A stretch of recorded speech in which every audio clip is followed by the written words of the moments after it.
Welcome everyone to our scholarship workshop.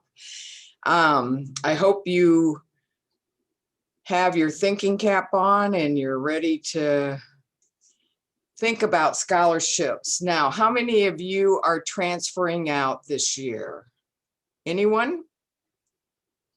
Can't see, but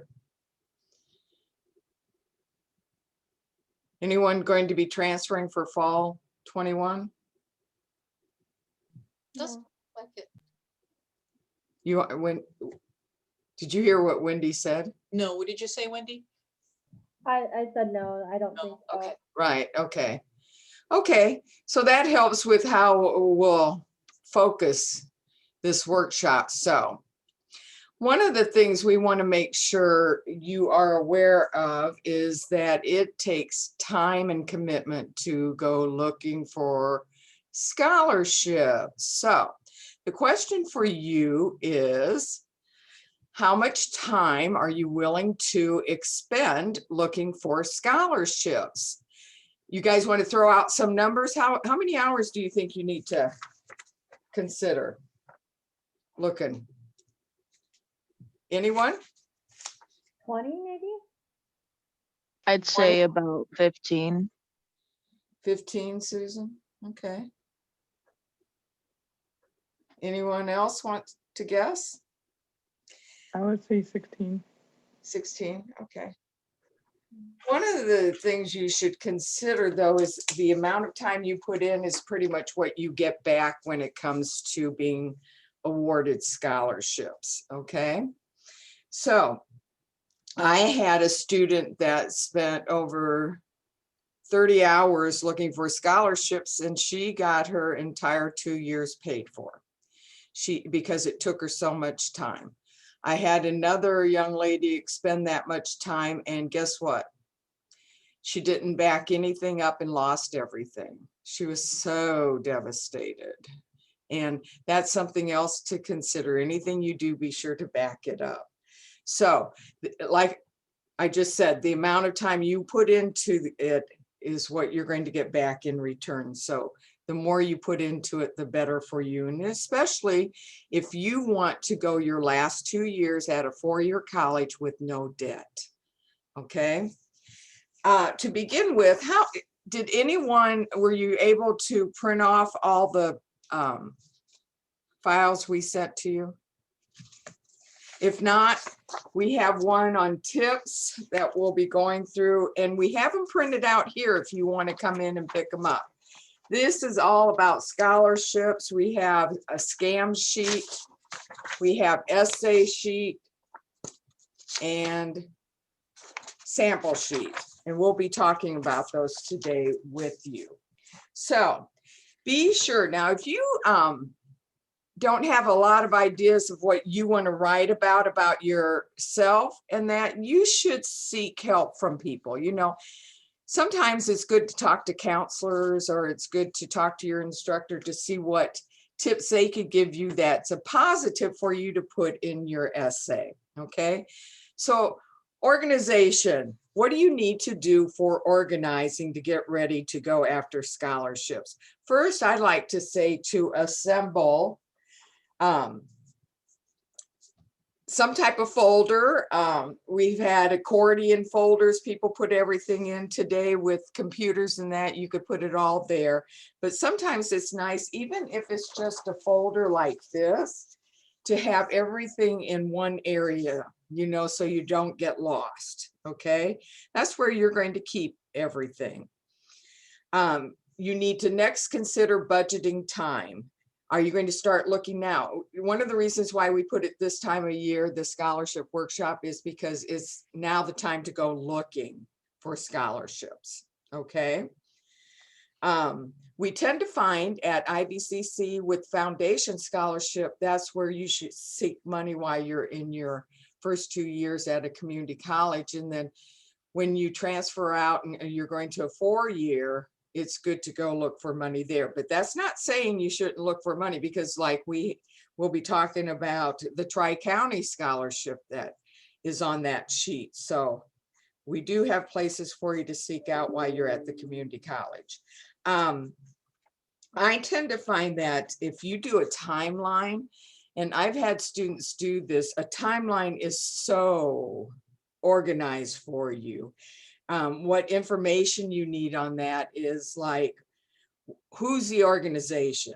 Okay, what's their address? We don't need that as much because most of the scholarships are sent online, but there might be some local like Elks, those type of scholarships that you might have to send something to them. Then you also want the application deadline. You know, when is it due? The date you applied, okay? If you do it online, you can pretty much do it in the same day that it's due, but I tend to say, try to do it the day before. What's the required materials that you need? Okay, is an essay the only thing, the application, or is there something else you have to attach to it? Date you should hear from them. If you would put that into a timeline, then you have one place to look at with all that information. And, you know, depending on how many scholarships you go after, I mean, you can go up to as many as you want, say 20, whatever. But a timeline really helps you.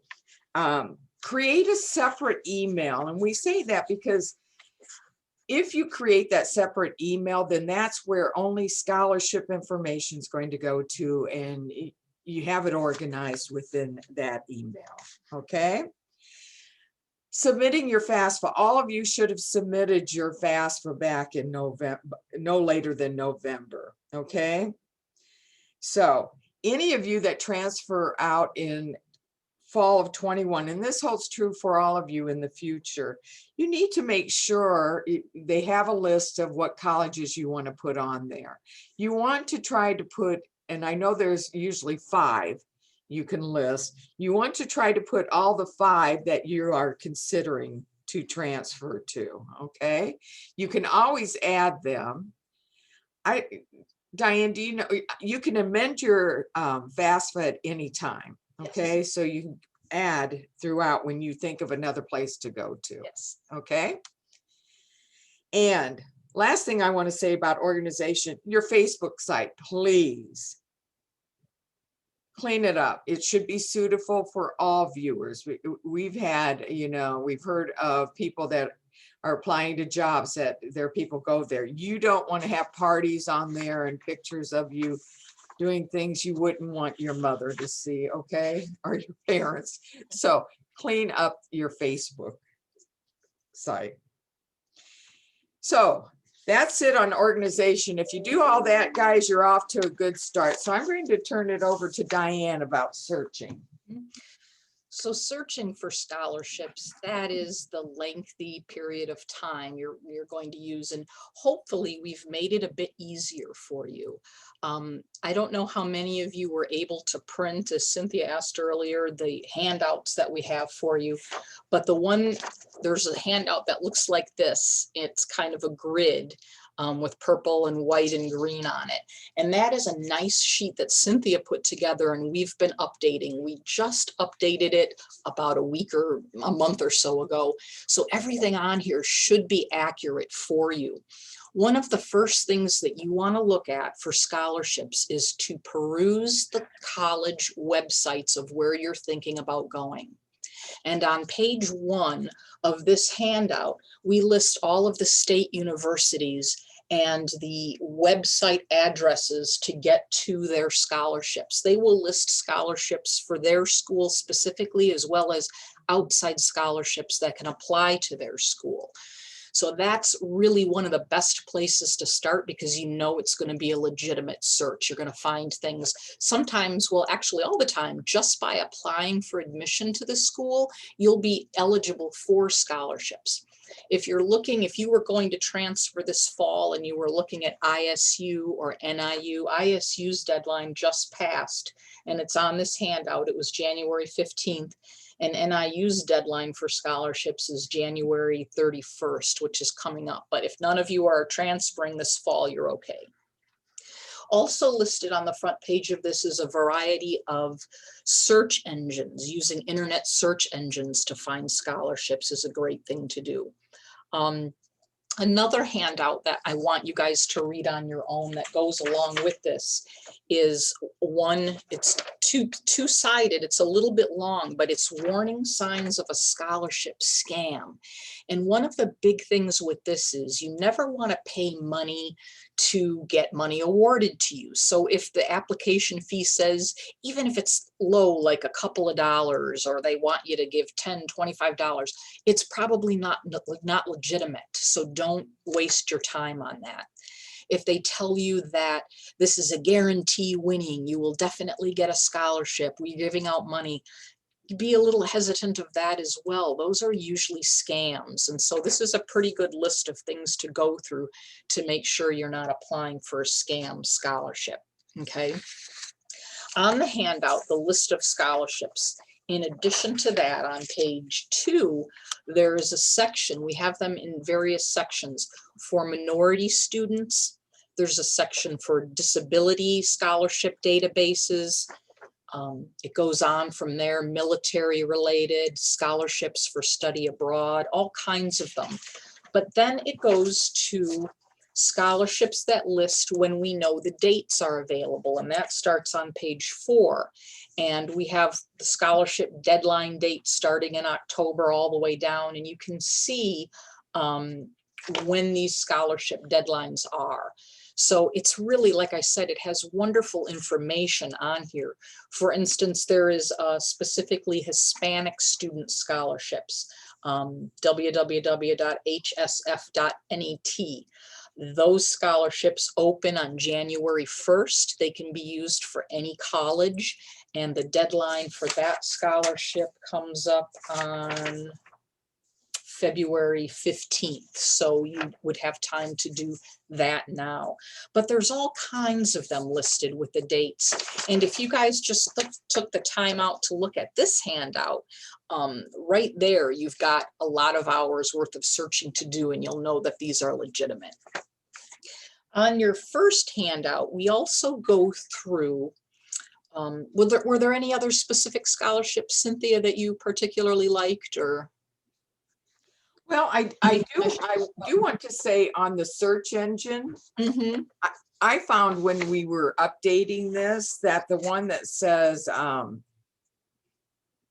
it's the third one down, scholarship is a site to help you find money for college, and it's www.scholarships.com, that a lot of these websites that we put on there is from that website, and they're very specific, like for nursing or disability. So that's a nice website to go to. Scholarships.com. That's an easy one to remember, and we've got it right on the handout for you.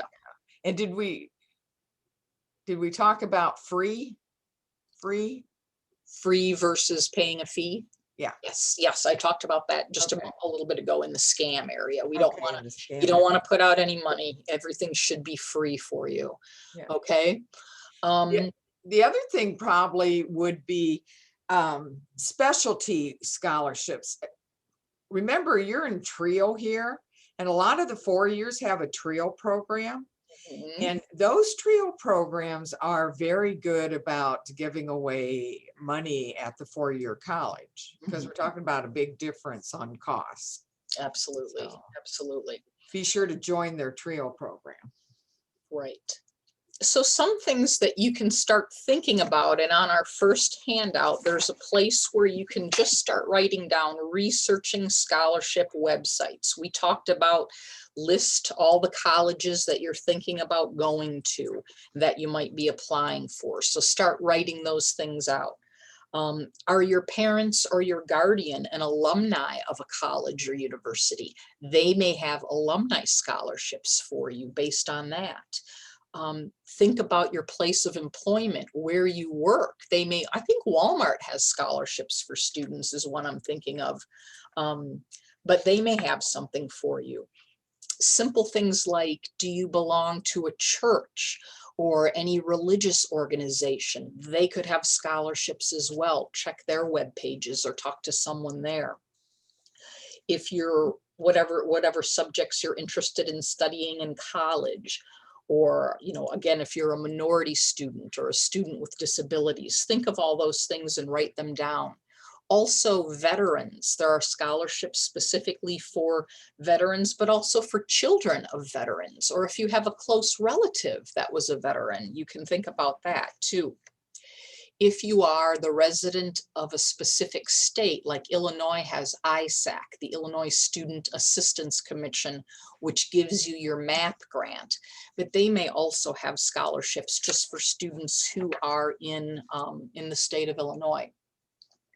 I see a question on the chat. What documents are required besides the essay, the application, and the FAFSA? That's a really good question. Some of them, it depends. And what you're going to really need to do is take the time to read the scholarship directions. They may ask for a resume. Now is a good time to maybe put a student resume together. I would think those three things, though, the FAFSA, the essay, the application, anything There else. could always be other things, yes. There could be other things, yeah. To specifically prove, for instance, if it's from your work, maybe a check stub or something to prove that you work for the company or that you're a member of a specific church or something like that. So that'll always come in your directions. Good. Okay. And now we're going to talk about the application process. Right.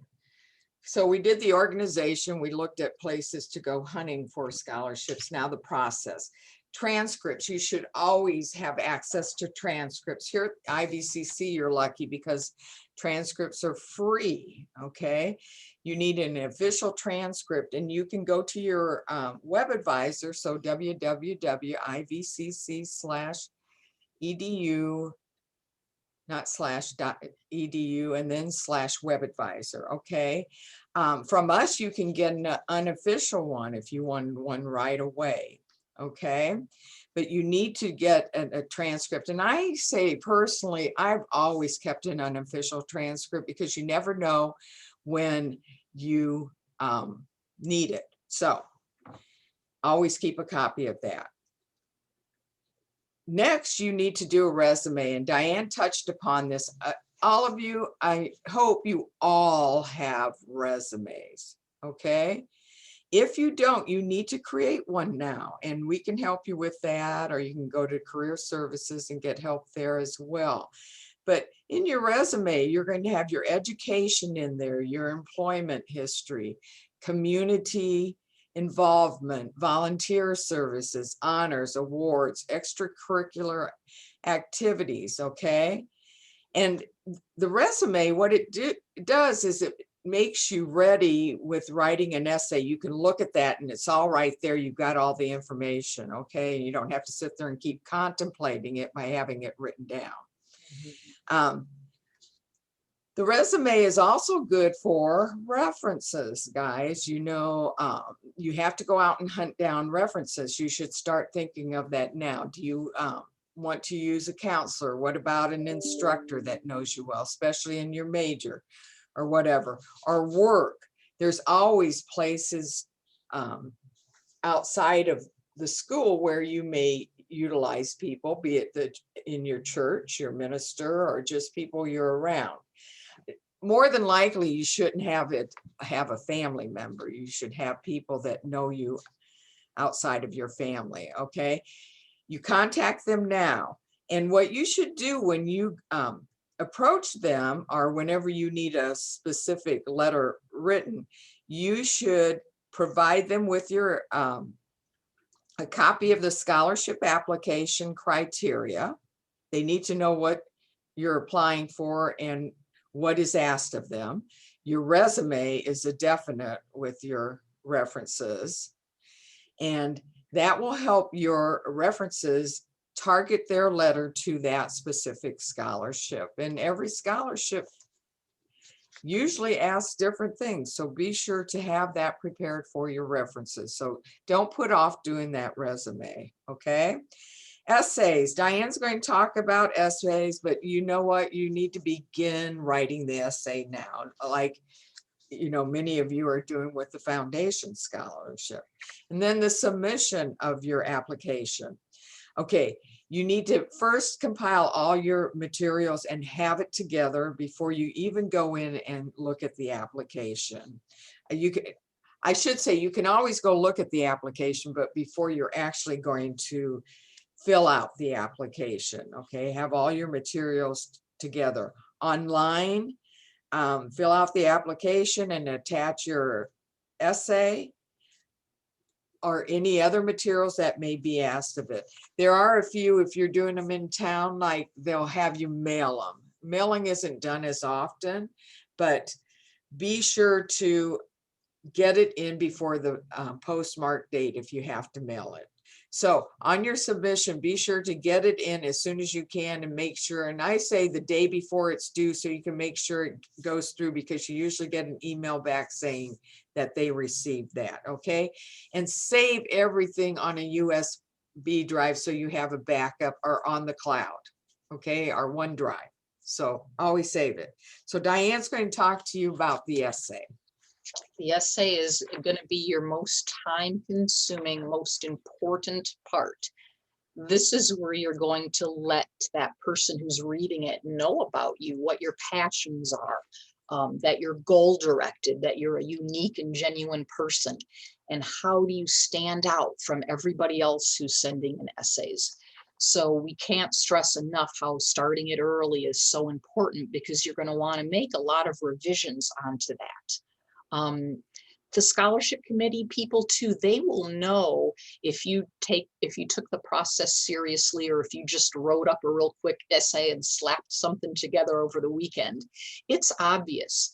Both Cynthia and I have been readers in the past of the IVCC Foundation scholarships. So we've read lots of scholarship essays in the past, and you really can tell the difference. That's why we're probably a good people for you to bring in your essay and have us read it for you, because we know what to look for. And there's a big difference between someone who took a little creative energy and really, talked uniquely about themselves and made themselves stand out. So that's real important to do. We have in this packet a couple of really good references for you. One is scholarship essay samples. We pulled some samples of some really good, well-written essays right off the internet, and you could go to Google and do the same thing. But we've got on here 4 essays, and they're short, they're just a page long, but 4 examples of what someone wrote for a scholarship essay, and you'll see how well written they are. In addition to that, there's a separate handout that's tips for scholarship essays, tips for writing, and that's the front and back side, and that comes from University of Wisconsin in Madison, and we did a Google search to find this as well. Very, very important, read your directions carefully. And this is something that we find with the foundation scholarships. They're so very simple of what they want you to show, what they want you to talk about. And if you follow that, and you usually will have your introduction paragraph, and then paragraphs in the middle are going to relate to what they're asking. So if they have 3 points of things they want to know about you, think you're going to have 3 separate paragraphs talking about each of these areas, and then do a final paragraph, like a closure, a final conclusion, and kind of wrap it all up. But just like you're writing writing an essay for a class, think of it that way. You want to convince them why you deserve this scholarship more than anyone else. And carefully read those questions that they're asking you, because they want you to specifically write to them. If you're kind of just going off on a tangent and just writing to write, and using lots of words that don't really relate to what they're asking, that's very evident. And just like when someone looks at your resume, they look at it so very quickly. They're going to scan your scholarship essay as well, looking for the important points that they've asked for. So if you've got too much that doesn't really relate, it's going to become evident really soon. Spend a good deal of time editing and improving it. So don't just think you're going to write your essay and you're going to be done with it. Show it to us, show it to an instructor, show it to your cousin who's an English major at a college. Bring it to the writing center here on campus. They will look at it for you and have good tips for you. So there's really a lot of places that you can bring your essay to. You want to make sure that you're good on, that it's flawless, your punctuation, no typos, no spelling errors. So proofread all the time. And don't feel bad when people correct you, just take that and go with it and make your essay better and better. Don't try to submit one essay for a bunch of scholarships. You don't want to just take the one essay and use it for other things, because it's no two scholarships are going to be the same. The questions might be similar, but there's going to be a little bit of difference between them. So you can take your basic scholarship essay and you can work around that and make it fit other questions, other scholarships, but don't try to just use one and mass produce it and make it just a general one. Cynthia mentioned the importance of saving it electronically. Save it on your computer, save it on a thumb drive. And you know what else? That's why she mentioned in the beginning, having a folder or a binder. Print everything out and keep it in that binder or folder, because if you do end up corrupting your thumb drive or you lose it all electronically, at least you have that paper version that you can reproduce. So always keep those. I think I still have essays in a box in my basement that I did in college that I just saved for years in folders, essays that I wrote. You never know when you have to write another one or something that comes up that you need that. I'm sure by now I can throw them away, but saving papers like that is really important. Yeah. So we realize this is a very time-consuming process, and we hope that you'll take the time to do it and that you'll read these handouts that we put out for you guys, because they're good and there's some really good material there. Wanted to see if there were any questions. Itzel has one. Itzel, what did you mean by what is that, Itzel? I'm not sure what. Was that a resume?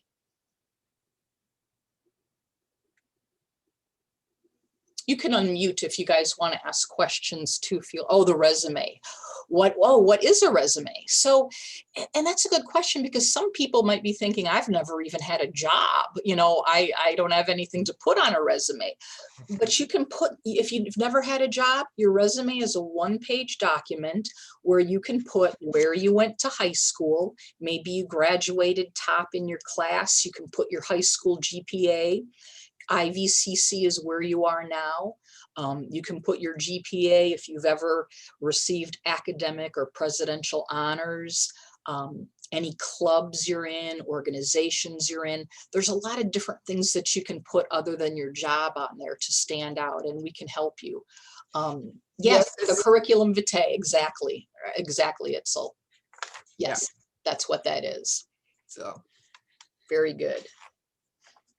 There's a couple of scholarships that we didn't mention that are through the foundation office, and we just want to point those out to you. If you're transferring to NIU, they have two scholarships through IVCC. One's a STEM scholarship and the other's for an accounting major, and it basically pays for your 2 years at the four-year college. So after February 11th, you would contact Donna down in the foundation office about that. Another school that used to have the scholarship through us, but they have it down at Eureka College, which is a small school. So for any of you looking for a small school, Eureka is just down 39, not too far. It's between here and Bloomington. So they have a 2-year scholarship to pay for classes, and you would get that from them. Inquire with them. So those are two I know of. And that NIU one is awesome.